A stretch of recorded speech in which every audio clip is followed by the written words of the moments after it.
Salut! Je ralentis un peu la cadence, on arrive à la fin du kit, je suis déçu, je pensais que ce serait beaucoup plus compliqué de monter ce petit UDR, enfin compliqué, hein, un peu plus long, mais c'est vrai que sur les kits Tamiya c'est long parce que tu dois enlever toutes les grappes. Alors, les cadres, ils sont homocinétiques, donc on a des embouts en acier d'un côté, on a des embouts en acier de l'autre, on a des petits caches par-dessus pour protéger les emmanchements. 1, 2, 3, 1, 2, 3, 4. 1, 2, 3, 4. On a donc par cardan deux embouts mâles et enfin deux doubles mâles et quatre femelles. Comme toujours sur les Traxxas, petite encoche ici, petite encoche là, ça fonctionne. Si tu le tournes, ça commence à coincer. Quoique là ça va. Franchement, ils vont tous bien, c'est pas mal du tout. Je dirais même que il marche mieux à côté de l'encoche que sur l'encoche. Tu vois, là il va un peu dur. Là aussi. Là aussi. Là c'est pire. Là il va super. Donc moi je vais pas faire gaffe à l'encoche, je vais le mettre là où il marche bien. Super. Voilà. Je vais pas me compliquer la vie. Parce qu'après si tu roules et ça reste coincé au fond du tube, et ça va pas aller. Et tu as un petit sachet complet de petits rouleaux, de petits axes filetés et de petites vis. Et tout ça équipé de Loctite.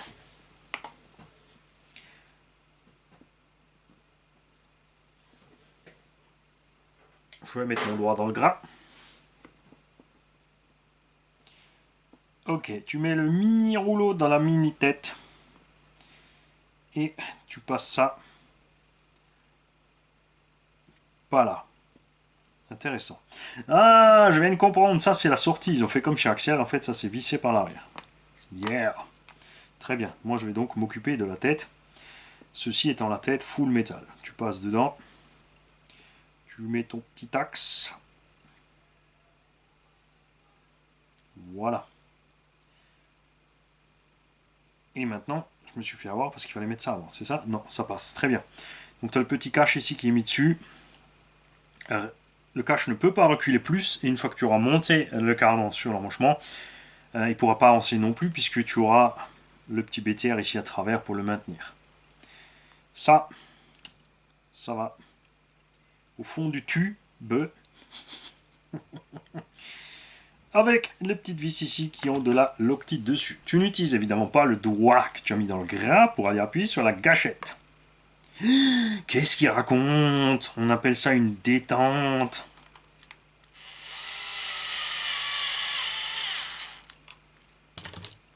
Hop, au os. Et tu fais ça 4 fois. Donc ce qu'on va faire, on va tous les préparer.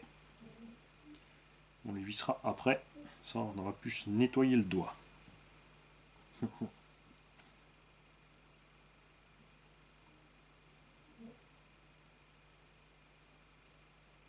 Raté.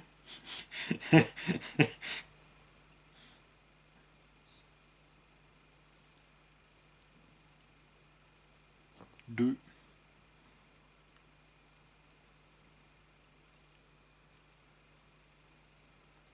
Alors tu mets pas 4 tonnes de graisse dans ces endroits-là, parce que ça va, il y a toute la saleté qui va se coller dedans, mais il faut quand même un petit film pour éviter, surtout par rapport à l'humidité. J'ai vu ça sur des engins de piste, enfin, principalement quand on roule sur le goudron. On se retrouve sur les parkings, donc il y a la suie des moteurs diesel qui traîne là, et cette suie est corrosive. Et tu as donc les axes de CVD, tout ça, les noix qui rouillent. Un petit film de rouille dedans, et on constate sur les véhicules donc, qui ne sont pas soignés qu'on a rapidement une usure des noix et des axes de cardan, ce qui n'est pas le cas des engins qui sont soignés. Donc, il suffit après le run de mettre un tout petit peu d'huile dessus, ça suffit. Ok. Bon, ce qui est bien, c'est comme ils sont tous dans le même sens, ils finissent tous en double femelle. Pas besoin de chercher loin. Ce qui est bien aussi avec ce système, beaucoup utilisent ça parce que ça simplifie le nombre de pièces. En pièces de rechange aussi, par exemple, s'il te faut un court, tu ne trouves pas le court, tu peux prendre un long et juste le couper, ça ira très bien. Tu n'es pas obligé d'avoir les cardans courts, il te faut juste les longs.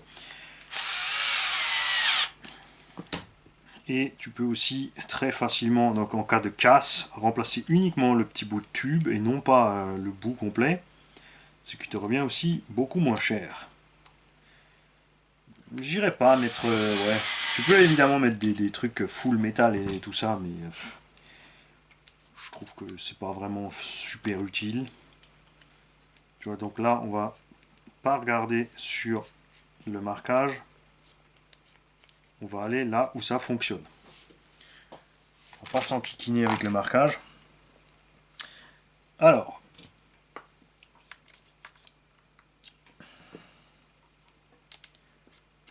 hop. Après, ce qui est dommage, ce sont ces micro BTR là. Les engins qui sont très vite dans la boue, le machin, ça se très vite de la corrosion et tu abîmes très vite en fait les têtes de vis. Donc tu ne sers pas comme un bourrin, ça ne sert absolument à rien à part te compliquer la tâche ensuite pour l'étape de réparation quand ils t'auront explosé à la frimousse.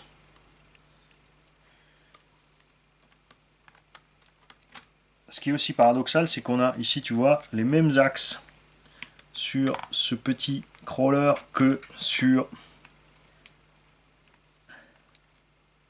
le UDR. UDR aura vraiment mérité des axes de 4, voire 5, vu le poids de l'engin et l'effort transmis au cardan principal.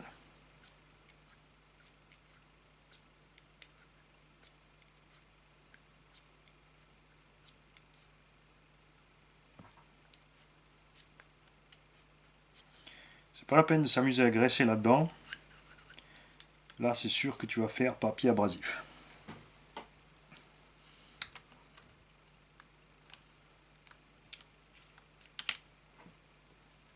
Est-ce que j'ai au moins allumé la caméra? Ouais, vous êtes là, tout va bien. J'étais pas sûr.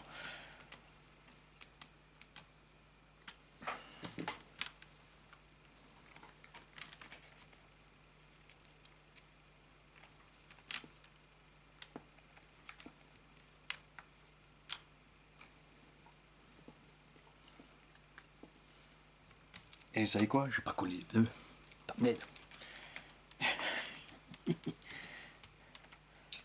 C'était ça que je voulais faire. Alors, je viens de me rendre compte que peut-être les vis qui nous restent viennent de là non plus. J'ai toujours encore 4 vis 3 par 10 qui traînent là. Et on ne sait toujours pas où elles vont, puisqu'on n'a rien oublié sur le montage des éléments dans le sachet dans lequel ces vis étaient. Il y en a peut-être 2 pour le Vario, tu me diras. Et il n'y a pas de bouton on-off chez Traxxas. Donc je sais pas. On verra ça à la fin. On va quand même mettre les roues, puisque j'avais déjà collé la moitié. On va donc pouvoir au moins vite vous les poser dessus. On voit à quoi ressemble ce châssis et comment réagit cette suspension. On va pas mettre les écrous du coup.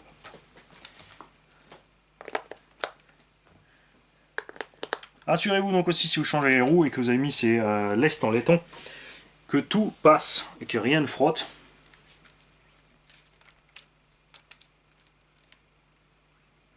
Bon voilà, on est bien. Franchement, rien à voir avec ce kit livre d'origine. Après, c'est vrai qu'on n'a vraiment pas beaucoup de débattement d'origine. C'est pas terrible. Hein. D'un autre côté, si c'est un scale, c'est un peu normal. Donc on a en pleine compression, la direction ne tape pas sur l'autre. On a la barre qui tape sur la corne de cerveau. Ah, c'est super. Et c'est hein? Et c'est cucu. Bon, après on est quasiment buté au moment où ça arrive, mais ça laissera des traces, c'est sûr. On va rapidement, si j'ai une batterie en XT60,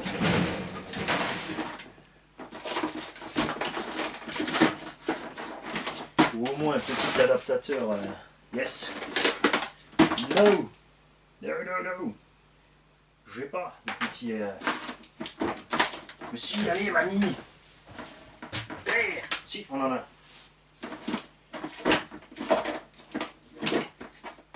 Et ensuite une batterie, voilà, hop là. Voilà, on va rapidement brancher une batterie. Ok, et ben ma direction, elle est pas mal du tout. Un petit peu de trim suffira, on n'est pas obligé de passer par-dessus le trim. Oh, et tu vois, de ce côté on est bien. Et de l'autre côté, regarde. Regarde ce qui se passe, t'as vu ça? Là, on est en butée méca. On a la barre de direction qui tape sur la barre noire. Regarde. Et de l'autre sens, ça va. On est juste à ras du châssis, on est en butée méca. Hein. On va taper le châssis, mais ça va. Et de ce côté, c'est la déferlante.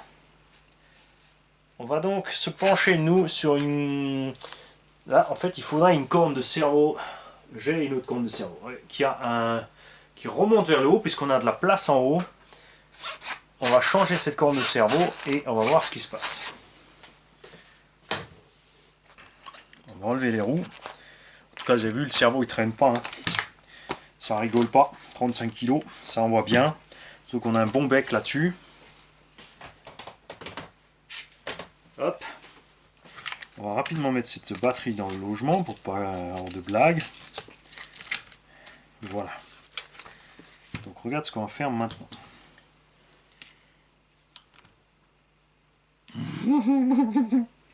Si tu veux enlever la corne de cerveau, il faut passer par la case enlever. On va enlever voir les bras de pont et les amortos. Et on va checker si on y arrive. Yes, on peut y arriver. Voilà. Il faut quand même enlever la barre noire. Elle va nous empêcher d'enlever la corne.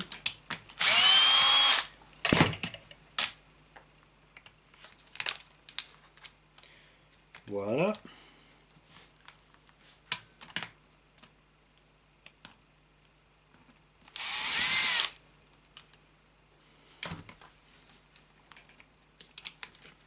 Voilà. Sors de là.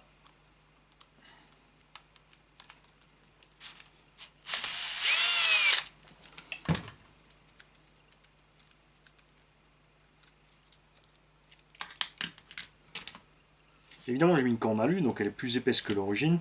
On va vite comparer avec l'origine.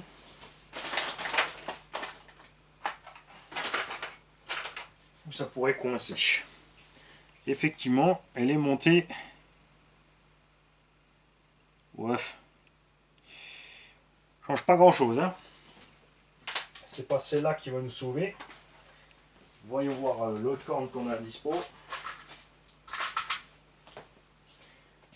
Ah, celle-ci ne va pas non plus, elle fait carrément l'inverse. Ben, on va mettre une fois à tonton Benoît la corne d'origine.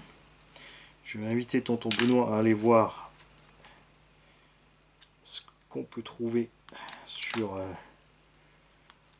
les différents sites comme cornes qui vont bien sur scroller. Voilà.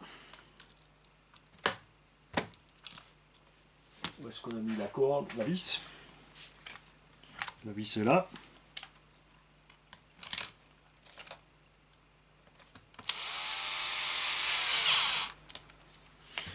Faites attention, corne plastique, qu'elle ne frotte pas sur le cerveau. J'arrive, alors je tape ici le châssis et j'ai encore un tout petit peu de débattement. C'est pas méchant, mais ça y va. Hein. Donc on va régler nos butées. De l'autre sens, ça passe bien. Mais il y a définitivement un réglage de butée à faire.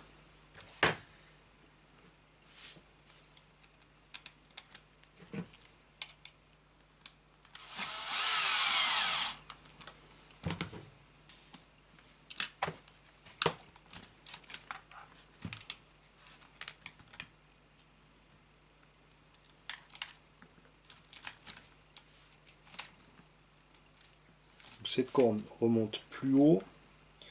On va voir si ça permet à la direction de passer par-dessus la barre poire.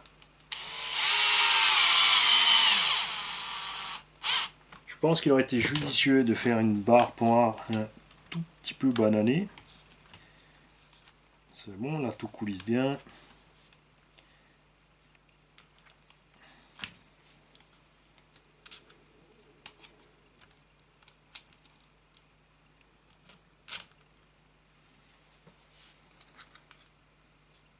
Alors ce qu'on n'a pas encore fait là, c'est le neutre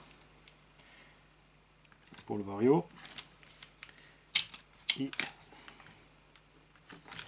tonton, il ne faudra pas qu'il oublie d'aller sur son téléphone pour faire sa manip pour le combo axe. Il y a un code par défaut au départ qui est 4x0, il me semble, pour le Wi-Fi, enfin pour le Bluetooth. Ouais, ou pour le. Si, c'est pour Bluetooth. Vous pouvez ensuite vous-même changer votre code. Ah, ceux qui ont ce genre de truc, dites-moi, est-ce qu'il est possible sur le combo axe, une fois que si vous l'achetez au cas et que vous n'avez pas le bon code, est-ce qu'il y a un moyen de faire autrement? Donc là, on a l'arrière de la corne de cerveau qui va toucher le montant du cerveau. Regarde. Donc évidemment, quand la suspension n'est pas comprimée, ça passe presque. Mais ça y va quand même. Et de l'autre sens, là on tape le châssis, on tape pas encore l'avant du pont. Et si on comprime, on dégomme la barre noire.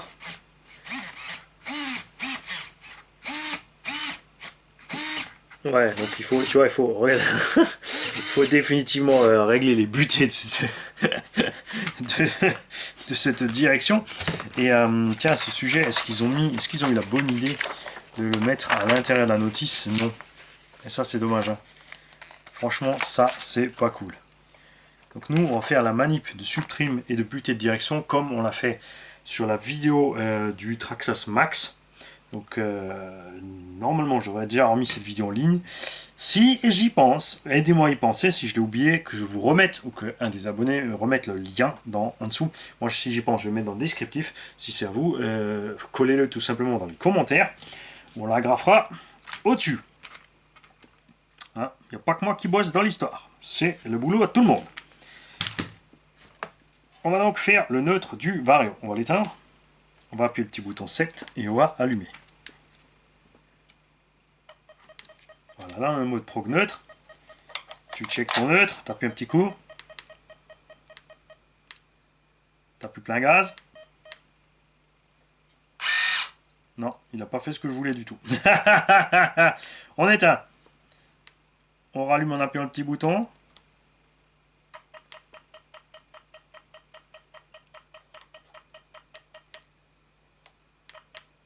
Voilà. 1, 2, 3, c'est parti. Là, théoriquement, on est dans le sens inverse. Ouais, tu vois, regarde. Et je vais te montrer, regarde, c'est ça qui est délirant. Et là, tu peux sur ta radio, par exemple, au lieu d'avoir mis un truc de direction ou quoi que ce soit sur multifonction, si tu mets le trim, tu peux mettre un tout petit peu de trim. Un cran de trim, il va avancer à 0,0 km/h. S'il rencontre un obstacle, le combo axe de lui-même va mettre plus de gaz pour garder sa vitesse. Et dès que ça va accélérer, il va décélérer. Regarde, regarde la vitesse. Regarde. C'est démentiel. Regarde. Regarde. C'est fou. Enfin, moi, je trouve ça délirant. Il reste accroché comme ça au caillou sans problème. Si tu mets le mode frein, il va s'arrêter immédiatement. C'est géant. Donc là, maintenant, regarde. On est déverrouillé du diff avant. Au moins que je tourne dans le... Non, c'est bon, j'arrive à... Donc là, mon diff avant est déverrouillé. J'enclenche mon diff avant. Regarde, tu vois, j'arrive plus à le tenir. C'est bon, il est enclenché. Donc ça fonctionne. On va checker l'arrière. Là, on tourne dans le vide. Je bloque. Il accroche direct. Je déverrouille. Il se libère. Là, on est fixe. Regarde. Regarde. Je vais le libérer. Et c'est fait. Là aussi, première. Deuxième. Tu vois ?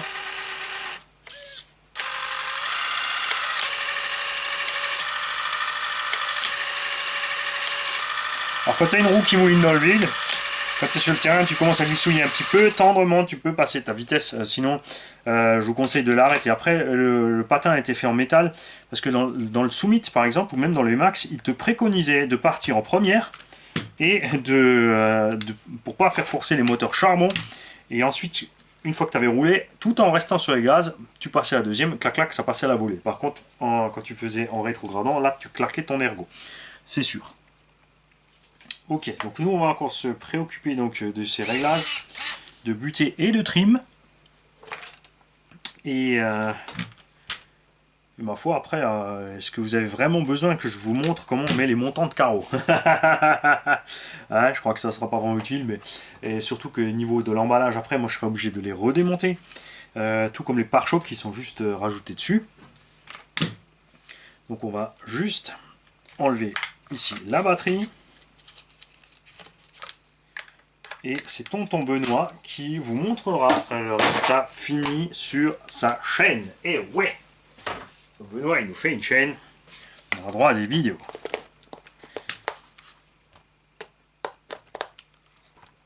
Ok, là tu vois un petit peu quand même, regarde, hop. Là pour l'instant, la carreau, je n'ai pas enlevé le film de protection. Les pare-chocs additionnels en Lexan ont été peints, donc ça sera à lui de les fixer s'il veut les mettre ou pas. Parce que moi je pense qu'ils vont joyeusement s'arracher. Hein. Monter des pare-chocs en Lexan sur un crawler, à mon avis, ça va voler. Et l'autre chose qu'il faut faire, comme cette carreau est une carreau générique pour axial ou autre, ça c'est à toi de le faire, tonton. Il va falloir que tu coupes de toi-même tes garde-boue. Si tu coupes pas les garde-boue, tu n'arriveras pas à mettre cette carrosserie là-dessus. En tout cas, niveau look, tu vois, c'est pas mal. Ça le fait, là, bien sûr, on est beaucoup trop haut.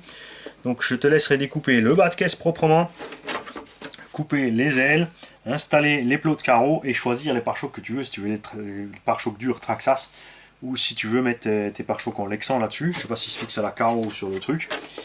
Et l'autre chose que je t'ai faite, tu avais oublié de me laisser de quoi faire une sous-couche. Donc, on a passé le bleu métal, mais le bleu métal, ça reste un peu transparent. On a passé donc du gris. Mais une fois qu'on a mis le gris, le souci évidemment c'est que je ne savais pas de combien tu allais couper tes passages de roue ou autre. Tu te retrouves donc avec du gris à l'intérieur, ça se voit, c'est moche. Je t'ai donc remis une petite couche de noir dans les ailes pour que quoi que tu fasses au niveau découpe et installation de ta carreau, ici tu ne sois pas emmerdé, que ça ne soit pas moche. Tu ne peux pas enlever entièrement les garde-boue parce que les amortis sont fixés dedans, mais c'est vrai que tu as le choix de couper un gros morceau. Et c'est la raison pour laquelle aussi, d'ailleurs, ils t'ont mis des petites rainures ici, pas seulement pour renforcer le plastique. Ça te permet tranquille, quoi que tu fasses après, de disquer ici, tranquille à la bonne distance. La boîte radio ne devrait pas poser de problème, tu es relativement dans le châssis. Au pire, il faudra peut-être l'installer un peu autrement, mais je ne pense pas. Moi, je vais encore évidemment te coller tes roues. Te régler donc ta direction en subtrim et en butée, voir ce qu'il te faut comme prise. Et puis ma foi c'est tout. Et tu pourras poêter tranquille. Donc merci de m'avoir suivi sur le montage de ce kit. Évidemment c'est ouvert à tout commentaire sur toute la durée du montage. N'oubliez pas dans les commentaires que ce kit, on a monté ce kit cool pour être... Ah voilà, regarde les 4 vis qui restent servent à monter, non même pas, ils sont montés avec 8 vis, les rock sliders, c'est-à-dire les petits marchepieds pour glisser sur les cailloux ici en plus.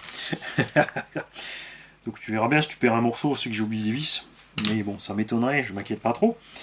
Donc n'oubliez pas que ce montage de kit c'est fait pour monsieur tout le monde, c'est pas réservé aux pros, et donc quand vous faites des commentaires, pensez aussi aux non-pros.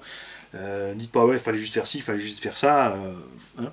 Tu vas cool, tu expliques pourquoi, tu expliques ce que toi tu aurais aimé voir ou pas, la façon dont toi tu aurais procédé, etc. etc., etc. Donc, kit très simple à monter, vraiment c'est allé très très vite.